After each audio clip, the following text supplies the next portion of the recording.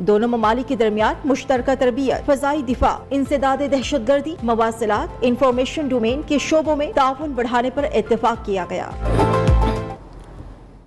Army chief का गैर मामूली दौरा सऊदी अरब, कौम के लिए बड़ी खुशखबरी। आर्मी चीफ की कोशिशों से सऊदी अरब ने तेल की वाजिबुल अदा रकम की मुद्दत में तोसी की। सऊदी क़यादत ने पाकिस्तान से दोस्ती का हक अदा कर दिया। दौरा सऊदी अरब के दौरान आर्मी चीफ को आला तरीन सऊदी एजाज से नवाजा गया। इसी पर बात करेंगे। हमारे साथ मौजूद हैं दिफाई तजियाकार ब्रिगेडियर रिटायर्ड हारिस नवाज और लेफ्टिनेंट कर्नल रिटायर्ड आबिद लतीफ़ ने भी हमें ज्वाइन किया है। सबसे पहले बात करेंगे हारिस नवाज साहब से। हारिस साहब, ये बताएगा कि कितनी अहमियत का हामिल है ये दौरा? देखें, general Bajwa chief army staff not only अभी, इससे पहले भी वो जब भी सऊदी अरब गए हैं उन्होंने पाकिस्तान की सऊदी अरब के पॉलिटिकल लीडरशिप और मिलिट्री लीडरशिप से बहुत ही अच्छी तरीके से बातचीत की है और दोस्ताना माहौल में की और पाकिस्तान के लिए बहुत सी इकनॉमिक मुआशी राहें खोली हैं। जब भी गए हैं, कभी अगर वहाँ कोई भी प्रॉब्लम हुई है तो सऊदी की लीडरशिप ने चीफ आर्मी स्टाफ को बहुत खुले दिल से एक्सेप्ट किया, उनकी बात को सुना और उसके बाद जो चाहते थे वो किया। अभी भी डेफर पेमेंट कर रहे हैं, इससे पहले भी उन्होंने की है। $3 बिलियन पहले पाकिस्तान खजाने में जमा कर रहे हैं, वो भी हुआ। और पाकिस्तान के चीफ आर्मी स्टाफ ने दुबई में यूएई और सऊदी अरब के ताल्लुकात इस्तवार करने में, बढ़ाने में बहुत अहम किरदार अदा किया। और इसी रिकग्निशन में आज जो है शहजादा मोहम्मद बिन सलमान ने चीफ आर्मी स्टाफ को जो ये अवार्ड दिया, किंग अब्दुल अजीज एक्सीलेंट अवार्ड, ये बहुत बड़ा रिकग्निशन है उनकी सर्विसेज पाकिस्तान और सऊदी अरब की दोस्ती को आगे बढ़ाने। ठीक है ब्रिगेडियर साहब, हमारे साथ ही रहेगा। लेफ्टिनेंट कर्नल रिटायर्ड आबिद लतीफ़ साहब भी हमारे साथ मौजूद है। आप बताइएगा कर्नल साहब, आप कितना जो है सेकंड करेंगे ब्रिगेडियर साहब की गुफ्तगू को कि हमेशा से सऊदी अरब मुश्किल वक्त में पाकिस्तान के साथ खड़ा हुआ है? आपने बिल्कुल ठीक कहा जी कि हमारे जो सऊदी अरब के साथ ज़ाहिर है बहुत दरीना ताल्लुकात हैं और क्योंकि इस्लामिक हम एक इस्लामिक कंट्री होने के नाते ज़ाहिर है एक हमारे सऊदी अरब का भी हमारे नज़र में एक स्पेशल मुकाम है। सऊदी अरब ने हमेशा जी हमें ज़ाहिर है जब भी कुछ फाइनेंशियल हमें कुछ स्ट्रेस आता है या फाइनेंशियल हार्ड टाइम्स आते हैं तो हमेशा सऊदी अरब ने हमारी हेल्प की है, ना सिर्फ अभी से बल्कि पिछले आप 3 डिकेड्स में देख लीजिए तो यही एक वो रहा है। अब जो आर्मी चीफ हैं वो ज़ाहिर है वो मिलिट्री डिप्लोमेसी के पिनैकल पे होते हैं और आर्मी चीफ जो हैं वो उनका भी बिकॉज हमारी सऊदी अरब के साथ मिलिट्री टू मिलिट्री भी बहुत अच्छे कॉन्टैक्ट्स हैं और ताल्लुकात हैं, ट्रेनिंग्स हैं और बहुत सारे एक्सचेंजेस हैं जो होते हैं, over a period of time होते रहे हैं और अभी भी हो रहे हैं जी। तो आर्मी चीफ को उस मेडल से नवाजने का मतलब यह है कि उनकी सर्विसेज को रिकग्नाइज किया गया है। और इस खित्ते में अगर आप देखिए मिडिल ईस्ट के अंदर, तो इस वक्त 2 कंट्रीज जो हैं वो पूरी दुनिया का इकोनॉमिक हब बन चुकी हैं, एक सऊदी अरब है और एक यूएई है। और इस वक्त ये जो डिकेड है, ये जो अब जिस प्रेजेंट डिकेड से हम गुजर रहे हैं, और पर्टिकुलरली ये 2-3 साल जो हैं, इसके अंदर जो फ्यूल है, क्रूड ऑयल है, फूड है और जो ट्रांसपोर्टेशन है, ये 3 चीजें हैं जो पूरी इकोनॉमी को, किसी भी कंट्री की इकोनॉमी को डिफाइन करेंगी। बहुत शुक्रिया दिफाई तजिया कार ब्रिगेडियर रिटायर्ड हारिस शवास और कर्नल रिटायर्ड आबिद लतीफ़ हमारे साथ शरीक गुफ्तगू थे। वज़ीर-ए-आज़म शहबाज शरीफ ने सऊदी अरब का आला तरीन अवार्ड वसूल करने पर पाक फौज के सरबराह जनरल कमर जावेद बाजवा को दिली मुबारकबाद पेश की। अपने ट्वीट में वज़ीर-ए-आज़म ने कहा कि दोनों ममालिक के ताल्लुकात मजबूत बनाने में जनरल कमर जावेद बाजवा ने बेहतरीन खिदमात सरअंजाम दी। जनरल कमर जावेद बाजवा को मिलने वाला अवार्ड न सिर्फ पाकिस्तानी कौम बल्कि मुसल्लह फ़ौज के लिए भी एक एजाज़ है। उन्होंने कहा पाकिस्तान सऊदी अरब के दिफा को अपना दिफा समझता है। दिफाई शोबे में ताउन से दोनों मुल्कों के ताल्लुकात मजीद मजबूत होंगे।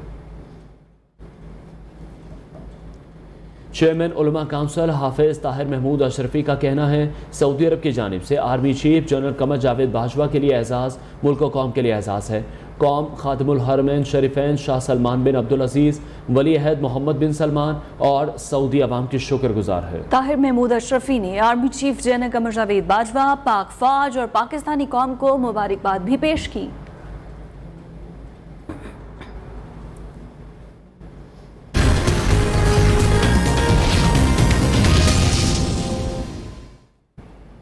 ज़िमनी मार्के की बात करें तो सिंध में बल्दियाती इलेक्शन में जंगल का कानून, कहीं अमला ही उठा लिया गया तो कहीं पोलिंग का सामान ही गायब कर दिया गया। कारकुन भी आमने सामने आकर खूब लड़े और एक दूसरे की दुर्गत बनाते रहे।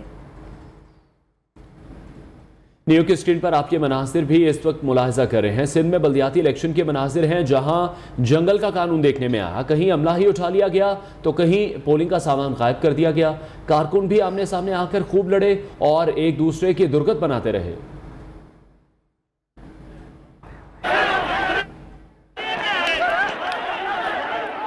घूंसे, लाते और फायरिंग, ये मनाजर हैं सिंध में बल्दियाती इलेक्शन के, जहां कारकुन एक दूसरे की खूब दुर्गत बना रहे हैं। एक के बाद एक झगड़ा।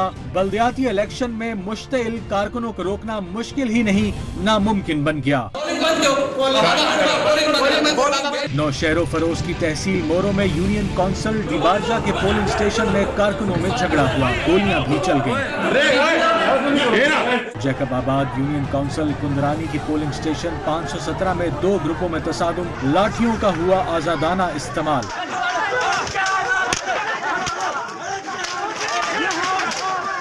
घोटकी में भी कारकुनों ने खूब एक दूसरे की क्लास ली। तल्ख कलामी के बाद यूनियन काउंसिल डांगरो और अली महर में कारकुन लड़ पड़े। नंबर 5 के आजाद उम्मीदवार का निशान तब्दील होने पर झगड़ा हो गया। आजाद उम्मीदवार ने हामियों के हमरा अलीपुर पोलिंग स्टेशन अमले की ठुकाई के बाद अमले को ही कमरे में बंद कर दिया। सिंध में हंगामा आराई, मारधाड़ से भरपूर बल्दियाती इंतखाब के लिए पोलिंग का अमल जारी है।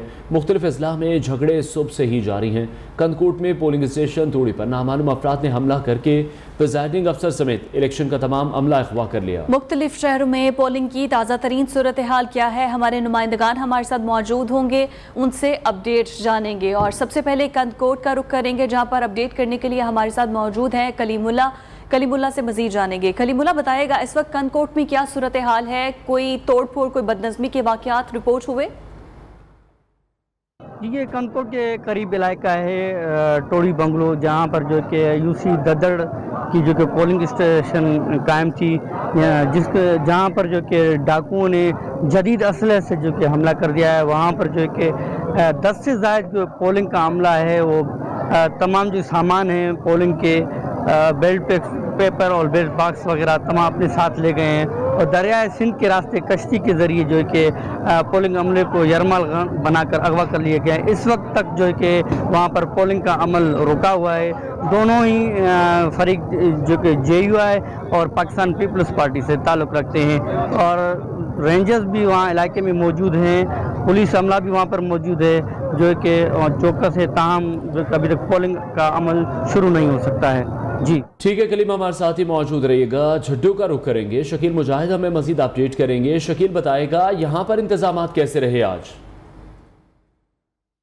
कमेटी वार्ड नंबर 3 की खवातीन की पोलिंग स्टेशन 5 पर मौजूद हूँ, जहाँ पोलिंग 2 बूथ कायम किए गए हैं। वहाँ पर यहाँ पर बदनज़मी दिखाई दे रही है। यहाँ के यहाँ पर सिक्योरिटी का जो निज़ाम बनाया गया है, वहाँ पर लेडीज़ पुलिस एहलकार को तैनात नहीं किया गया, जिसकी वजह से यहाँ पर औरतों में बदनज़मी नज़र आ रही है। बार बार पोलिंग रुकने का अमल भी जारी है, जिसकी वजह से कई जो खवातीन हैं अपना वोट दिए बगैर भी वापस जा रही हैं। यहाँ पर सूरत हाल ये है कि जो सियासी उम्मीदवार हैं वो भी बीच में बार बार में आकर मुदाखलत कर रहे हैं, जिसकी वजह से पोलिंग का जो अमल है वो काफ़ी मुतासिर हो रहा है। लोग शदीद गर्मी के अंदर, ख़वातीन शदीद गर्मी के अंदर सख्त परेशान नज़र आती हैं। यहाँ पर ख़वातीन वोटरों ने ये भी कहा है कि यहाँ पर बार बार में सियासी उम्मीदवार जो जिस कैंडिडेट हैं वो आकर मुदाखलत करते हैं, जिसकी वजह से यहाँ पर पोलिंग का अमल रुक जाता है। जी ठीक है, शकील हमारे साथ रहेगा। मीरपुर खास का रुख करें तो हमारे नुमाइंदे बिलाल महमूद हमारे साथ वहां से मौजूद है। बिलाल, ये बताइएगा कि आप इस वक्त कहां पर मौजूद हैं और यहां पर कोई बदनज़मी के वाक़यात रिपोर्ट हुए हों? का अमल अब अपने इख्तिताम की जानिब गामज़न है। चंद ही घंटे बाकी रह गए हैं पोलिंग के इख्तिताम के अंदर, लेकिन अगर वोटर्स के टर्न आउट के हवाले से अगर बात की जाए तो आज वोटर्स का टर्न आउट इंतहाई कम देखने में आया है। मर्द पोलिंग स्टेशन हो या खवातीन पोलिंग स्टेशन हो, वोटर्स उस हिसाब से नहीं निकले। मीरपुर खास ज़िले के अंदर 8 लाख से ज़ायद वोटर्स ने अपना हक़ राय दे इस्तेमाल करना था, लेकिन जो टर्न आउट अब तक नज़र आ रहा है वो कम से कम भी 30 से 40% तक सिर्फ नज़र आ रहा है, जो कि इंतहाई कम नज़र आ रहा है। जो उम्मीदवार हैं उनकी जानिब से वोटरों को घरों से निकालने की अंत तक कोशिशें की गई, लेकिन गर्मी की शिद्दत ज़्यादा होने की वजह से वोटरों को घर से निकालने में नाकाम रहे। तो सिक्योरिटी के हवाले से अगर बात करते हैं तो मीरपुर खास शहर समेत तमाम पोलिंग स्टेशन की सिक्योरिटी को भी हाई अलर्ट रखा गया है, क्योंकि कई इलाकों से नाखुशगवार वाक़यात के मामलात भी रिपोर्ट हुए, लेकिन उसे कवर करने के लिए मीरपुर खास पुलिस की जानिब से बर वक्त कार्रवाइयाँ की गई। बर वक्त जो है वो पुलिस की भारी नफरी रैपिड रिस्पॉन्स फोर्स मौके पर पहुंची, जिसने सूरत हाल को कंट्रोल किया। इसी तरह जो है वो चंद देर जो है वो पोलिंग के इख्तिताम के अंदर रह गई। अब देखना ये है कि किसके हक में कितने वोट पड़ते हैं और कौन सा उम्मीदवार जो है वो कामयाब होता है। जी बहुत शुक्रिया मीरपुर खास से बिलाल महमूद, और कलीमुल्ला ने हमें अपडेट किया कंकोट से। झड्डू से शकील मुजाहिद हमारे साथ मौजूद थे। आप सबका बहुत शुक्रिया। मनासिर भी आपने मुलाहिजा किए, सिंध में हंगामा राई और मारधार से भरपूर बल्दियाती इंतखाबात के लिए पोलिंग का अमल जारी है। मुख्तलिफ अजला में झगड़े सुबह से ही जारी हैं। सिंध के बल्दियाती इंतखाबात के दौरान तसादुम और लड़ाई झगड़ों के वाक़यात पर चीफ इलेक्शन कमिश्नर ने फौरी इलेक्शन का हुक्म दे दिया है। Chief election commissioner Sikandar Sultan Raja ने हिदायत की है कि तसादुम, लड़ाई झगड़ों और पोलिंग में मुदाखलत करने वालों के खिलाफ बिला इम्तियाज कानूनी कार्रवाई की जाए। पोलिंग में मुदाखलत को बर्दाश्त किसी सूरत नहीं किया जाएगा। चंद पोलिंग स्टेशन पर तसादुम के खिलाफ फौरी कार्रवाई भी की गई। सिंध के बल्दियाती इंतखाबात के दौरान तसादुम और लड़ाई झगड़ों के वाक़यात पर चीफ इलेक्शन कमिश्नर ने फौरी एक्शन का हुक्म दे दिया। MQM पाकिस्तान का एक बार फिर सिंध में बल्दियाती इंतखाबात रुकवाने का मुतालबा। कराची में न्यूज़ कॉन्फ्रेंस करते हुए वसीम अख्तर ने कहा कि पहले खदशात तो दूर किए जाए, फिर इंतखाबात कराए जाएं। कराची को मरदमशुमारी में आधा गिना गया, वोटर लिस्टें दुरुस्त की जाएं, हल्का बंदियां भी दोबारा देखी जाएं। वसीम अख्तर ने यह भी कहा कि मौजूदा सूरत हाल में बल्दियाती इंतखाबात कराए गए तो इलेक्शन कमीशन पर उंगलियां उठेंगी।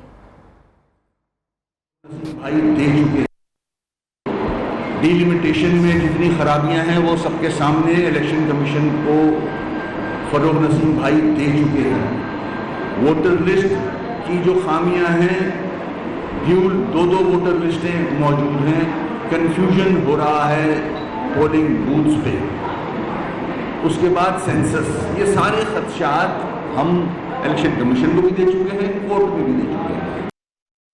Welcome back. Punjab institute of cardiology की फार्मेसी से करोड़ों की अद्वियात की चोरी में कौन कौन मुलव्वस है, 7 रुकनी इंक्वायरी कमेटी रिपोर्ट कल पेश करेगी। इसी पर मजीद बात करेंगे। डेप्यूटी ब्यूरो चीफ मियां नवीद हमारे साथ मौजूद हैं। मियां नवीद, बताइएगा किन किन के नाम सामने आए हैं?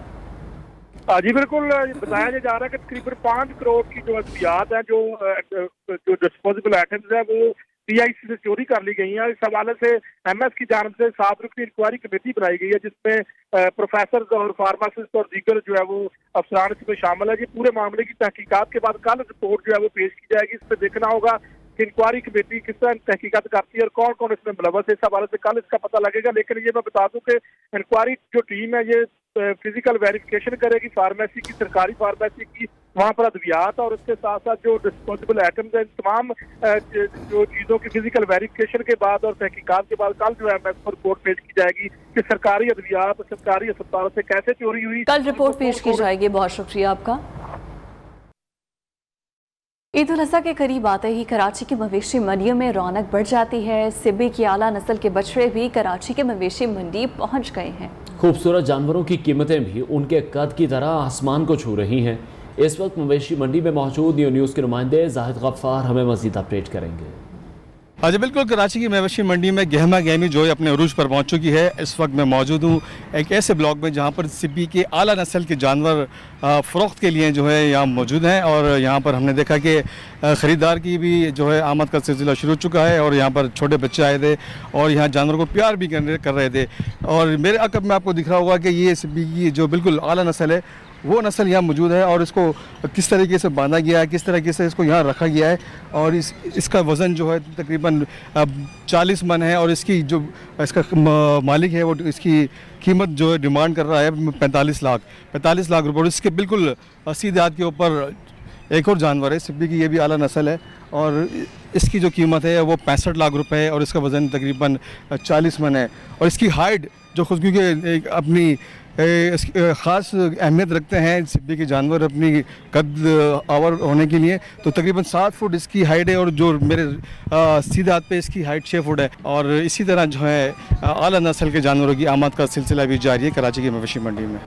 Welcome back. कराची में एंटी नारकोटिक्स फोर्स सिंध की जानिब से विंटेज कार रैली का इनेकाद किया गया। Car rally regional director anti narcotics office Punjab Chowrangi से होती हुई मज़ार कायद पहुंची। रैली में नायाब और मुनफरिद कार्स ने हिस्सा लिया। कार रैली के इनेकाद का मकसद मनशियात से मुतालिक आगाही फराहम करना है।